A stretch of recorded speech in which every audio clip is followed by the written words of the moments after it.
మన లాస్ట్ సంత వీడియోకి చాలా మంచి రెస్పాన్స్ వచ్చింది. నాకు పర్సనల్‌గా కాల్స్ అండ్ మెసేజెస్ చేసి మాట్లాడారు. చాలా థ్యాంక్స్ అండి. బేసిక్‌గా నాకు ఒక క్వెషన్, మోస్ట్ ఆస్క్డ్ క్వెషన్, సంతలో ఎలా స్టార్ట్ చేయాలి అని. అది కూడా చాలామంది స్టూడెంట్స్, ఇప్పుడే కాలేజ్ అయిపోయిన వాళ్ళు, హౌస్ వైఫ్స్ అడిగారు.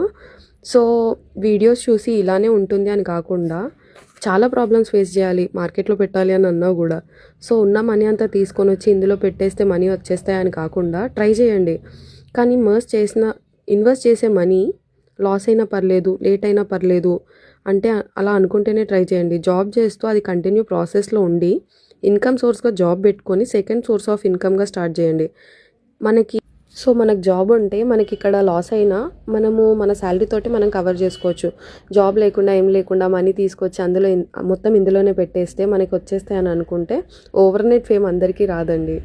సో ఇది డెఫినెట్గా ట్రై చేయాలని అనుకుంటే మనకు సెకండ్ సోర్స్ ఆఫ్ ఇన్కమ్గా పెట్టుకొని మనకి లాస్ అయినా మనం ఇంకొక దగ్గర మనము సర్వైవ్ అవ్వడానికన్నా ఉండేలాగా ఉంటేనే మనము. సో ఇది అందరికీ కాదు, నన్ను అడిగిన వాళ్ళ జానర్లు ఉన్నారు కాబట్టి చెప్తున్నాను.